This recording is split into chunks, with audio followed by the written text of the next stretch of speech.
You've been there since January 13th, 1997. Yes, sir. You've been dedicated, you've been loyal, you've been here every step of the way. And on behalf of the Terrebonne Parish District Attorney's Office, I say thank you, we love you, we appreciate you, we will never forget about you, and we want you to come back and see us. I will, I promise. Thank you. Good night. Thank you.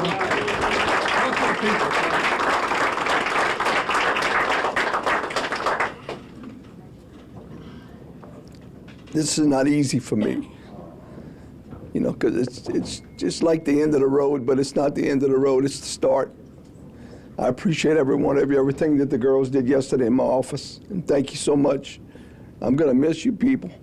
That's going to be the hardest part of the job, is missing the people that I work with, because y'all are a great group of people, and so is the boss. And I want to thank you for it. Thank you, Tommy. Thank you. Kevin?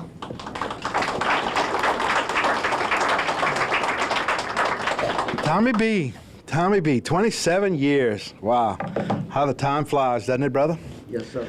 I'll tell you guys a little story on about, Joe came in January 13th. I was already there. So a few days before that date, Tommy and Mark Petrie walk in my office, man, and they got big smiles on their faces, and they want me to tell them all about what it's like in the district attorney's office and how is it working in the DA's office.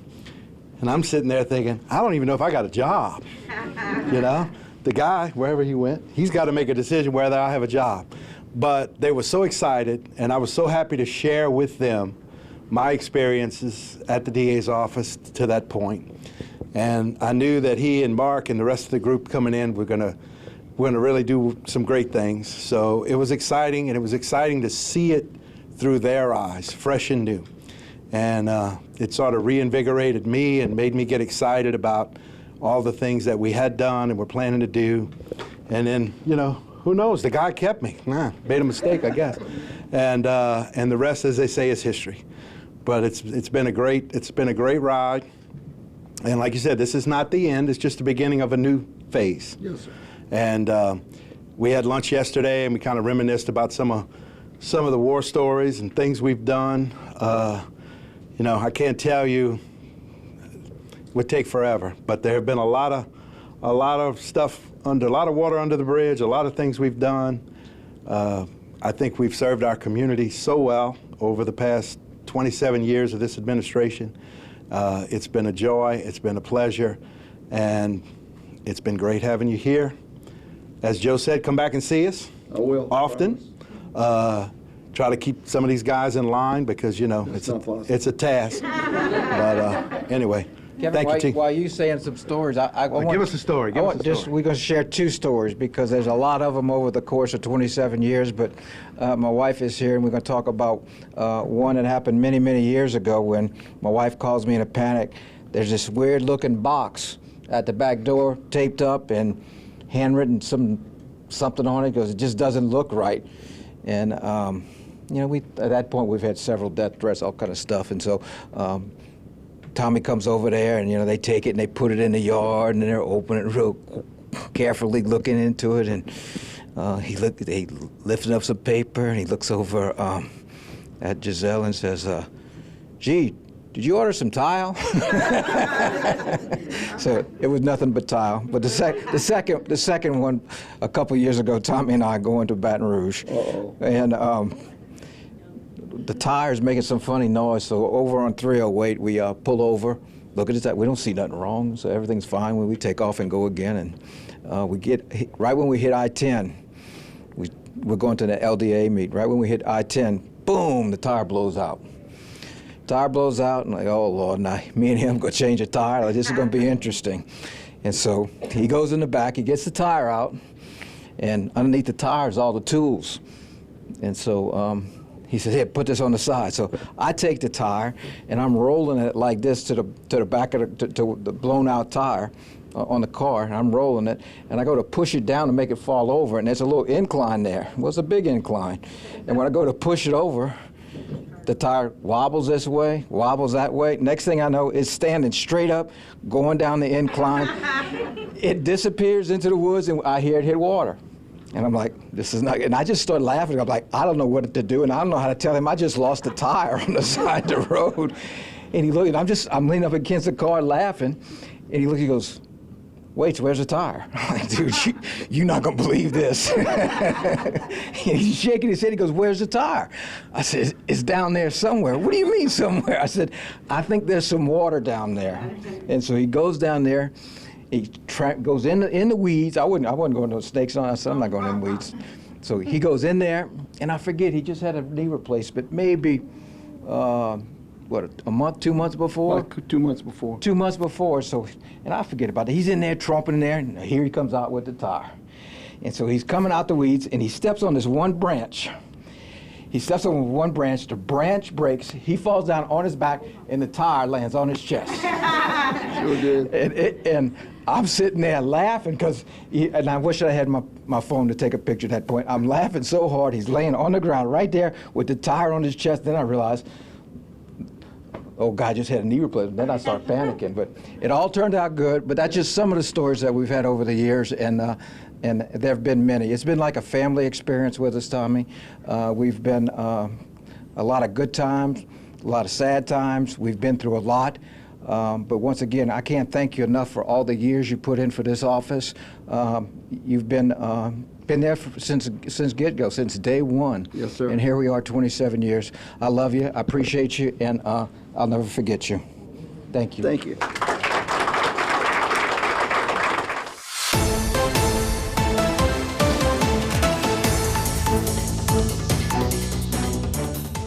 Today's social media segment is brought to you by Terrebonne General Health Systems, modern technology, and timeless caring.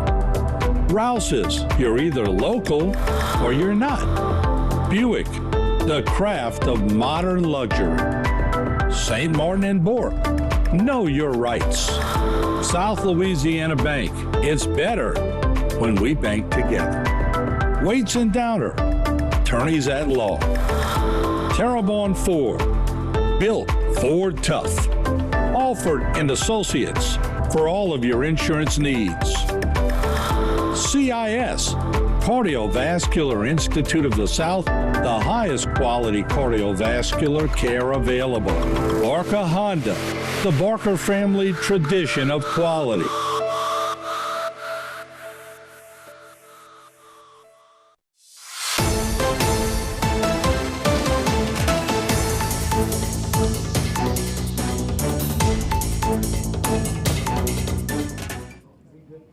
What kind is it? Vanilla lemon. Yeah, it's gonna look like it's got lemon filling in it or something. That's your favorite kind? Yes, sir. Definitely. Somebody new? Somebody must have known. So, Mr. DA, when did you first meet Tommy? What's your first recollection? My first recollection, Martin, is I guess you and I were talking years ago, and you recommended a guy by the name of Tommy Beeson, which I didn't know him at that point. I heard of him and didn't know him, and you recommended him very highly to me. And so we started talking, and I met the guy. I'm like, you know, and I met this guy during the election and all, and he was seemed like a good guy who was always willing to help people. Kind of fell into the same philosophy that I had. I'm like, this guy would be a good match for us. So we started talking, and he came on, and what a blessing Tommy has been with all the years of dedication. You can't, you know, to find someone as dedicated as Tommy, always there. It doesn't matter when I call him. You know, we have to go out to scenes in late at night and early in the morning, and he was always, you know, willing to be woken up, getting up, going, and doing the job and what we had to do. So he was a blessing. That was the first meeting I had with him, and like I said, it was a godsend in that I was able to have him for so many years. He seemed touched when he walked in. He didn't know what was going on, and you know how Tommy is. He don't like the limelight, but he was quite emotional. He was touched. Tommy's almost 77 years old. He's dedicated his life to law enforcement. He has always been there, and you know, he's a big guy and you know, big tough guy, but inside he's a big teddy bear. He has a heart of gold. He's a loving, caring guy. His wife Judy has also been a blessing. She's been very close in our lives as well. She's been very supportive of all the late nights and all the duties that where he goes above and beyond. He escorts all the buses to all the Nichols games. He's willing to do that. We're talking about long drives to Texas, Arkansas, wherever the case may be, then turn around after the game and drive back. It's a lot of dedication, a lot of work, a lot of sleepless hours. So it's he's just a blessing, and he's part of the community. If you go around and talk to people in the community, everybody knows who Tommy Beeson is. People love Tommy. They hate to see him retire. But on the other hand, like, Tommy, go enjoy your life. You're almost 77, and that's you still got good quality left. Go enjoy it, and you and Miss Judy go have fun. So it's a sad day today, but it's a happy day for him. And I'm sure there's a lot of people jealous that Tommy gets to retire and go home and enjoy his life, but it's all part of it. Kevin, just like I asked the DA, when was your first recollection of Tommy Beeson? What was it like? Great question, Martin. As I mentioned in the room, he come bouncing into my office so excited back in January of 1997, about to start this wonderful job as chief investigator for the DA's office. Of course, I had been there in the previous administration, and so he wanted to know all the ins and outs of the job and what it entailed and what were the benefits, what were the perks, what were the downsides, et cetera. So he and actually Mark Petrie accompanied him on that visit to me that day, and they were just so excited about taking on this new job and the prospects that it offered. So it was fun to visit with him about it and share with him what I knew about the job and what the things that we had been through over the last 9.5 years. So it was a wonderful time. It was an exciting time for him, and it actually got me reinvigorated and re-excited about staying on, which Joe ultimately asked me to do, and I've been there ever since. So it was a great time, and that was the beginning of not just a great working relationship with Tommy, but a great friendship that obviously developed over the years. We've done a lot of things. Dedication. Yeah, that's a long time. That's a long time to do anything, Martin. And 27 years here at the DA's office with us, but the other number that needs to be mentioned is he's carried a badge. He's been in law enforcement for 49 years and 10 months. So that's an accomplishment. So he's been serving our community for that long, and he's always done it with honor and the right way, always doing the right thing. It's been a privilege to work with him for the past 27 years, and just excited for him and excited for this new journey that he and his wife Judy will be taking in their retirement, and we wish him nothing but the best. He was always loyal, because even when we were playing practical jokes on the district attorney who was sitting right next to you, Tommy, we'd always go to Tommy to say, look, can you let us in the door? Can you do this? And he's going, I don't want no part of that. He was like, by the book, what? Absolutely. By the book, extremely loyal to Joe and our office.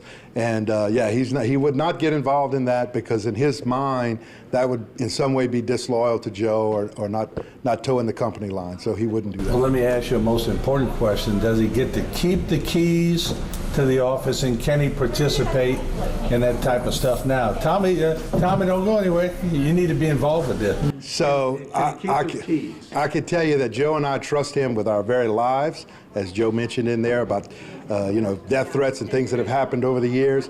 So we trust him. He can have the keys to the store. He can have whatever he wants. Absolutely. So Tommy, come on in. Join Joe and Kevin real quick. So Tommy, tell me, you walked in, a little surprised, but one thing, they paid attention to detail. You hit that cake pretty hard. They got the right cake, didn't they? They got the very right cake. Yes, sir, they sure did. Lemon. Yeah. My favorite. What was it like working with these two gentlemen? It's been a great experience. In certain times of your life, you know that it's time to do what you need to do. It's hard for me to leave, because this has been my life for the last 27 years, and law enforcement for the last 50. So it's in me, and it's just hard to say that I have to step away from it to a certain extent. But these two guys have been the best. Joe's always been on my side, so has Kevin. Anything I needed, I just asked for it, and if we can get it, then we get it. Remember that first beat ride we had where we walked in that gentleman's room? He was handcuffed to the bed and they had the red velvet carpet. Yes, sir. And I asked him off camera, do you mind if I film? He said, I'd love if you film this. He said, this is the place. That's exactly right. He walked out of the room with the handcuffs and the bedpost still on his arm. You're going to miss stuff like that, aren't you? Oh, yeah, definitely. You know, it's like I say, it's part of my fabric, and that's all I've known for the last, 50 years. Okay, what we just had was had a guy that was handcuffed to the bed and was able to get away from the bed. A girlfriend handcuffed him and she left and he couldn't get the handcuffs off, so he called us to come and get the handcuffs off. I've been a police officer a long time, but that's the first time I've ever been to one of those. And he was happy. That's great. And he was happy about it. So did not want a report made. He just wanted the handcuffs off. I worked in the oil field, but that didn't pan out. I didn't care for it, and then law enforcement was my niche, so that's what I did. So now, will you be able to participate in practical jokes? When we used to go ask you, you said there's no way you can do that. You played it by the book. Now he's gonna be starting them. I've got a lot to catch up with this one. Has he played jokes on you throughout the years? Yes, but not as bad as y'all played on each other. Well, true. That's tough, you know? Yeah. And Kevin, were you involved in a little bit of that, or you stay clean? I observed it early on in Joe's administration with you and he and Mike Barker, and I realized I was an amateur. I couldn't hang with you guys, so I opted out early because I knew you'd got the best of me, so I didn't want any part of it. Joe, it's a good thing he understood that, right? Yeah, we'd have taken you down, big boy. Tommy, congratulations on a great ride and well deserving of today. I know that means a lot to you, and you've been great for the community. Thank you. I appreciate it. Thank y'all. I appreciate everything they've done for me. Thank you, man. Thank you. What was going on? What was going on? Use your imagination, man. Use your own imagination. Hold it. All right. Cause locked up is like, hey, yeah, y'all want to come see the crib, man? It's over there. It's fine. It's plush crib, man. The ladies, they all over the place. Who's handcuffs? Who locked me up, man? Could I have them? Yes, I don't want them. Well, I'm gonna return them, but I don't want them back on me again, I guess, unless with a key. Well, I would advise if you're going to put handcuffs on to use Hey, I didn't put them on. you should get the key before she leaves. Yeah, Okay. exactly. Sure, exactly. I'll do that next time. Thank you. Okay? You want a report file on this? No, it was it was an enjoyable thing. It was an enjoyable experience, you know? All right. Okay. Appreciate it. Hey, Thank no you. problem. Hey, thank y'all. Good night. Get handcuffs. I was like, spread out. And I had one key, man. I had one on, man. I was just like giving up, giving it up. And the other one, I had to fight her just to give me some space, give me a little space. It was fun. How did you get your hand out on one side? Because I was very adamant about not being tied up to both sides. Okay. I let her know for sure. All right. Okay, well, you got your handcuffs and you out. I got them. Good night, sir. Thank you. I appreciate that, man. No problem, partner. I didn't mean to put y'all in the... Oh, no, you didn't put us in any trouble. Just I didn't want to take y'all from the business that y'all really need to be tended to or something like that, That's what we're here for. But when you call, just stick around where we can find Thank y'all. Thank you. Okay, what we just had was had a guy that was handcuffed to the bed and was able to get away from the bed. A girlfriend handcuffed him and she left and he couldn't get the handcuffs off, so he called us to come and get the handcuffs off. I've been a police officer a long time, but that's the first time I've ever been to one of those. And he was happy. That's great. And he was happy about it. So did not want a report made. He just wanted the handcuffs off.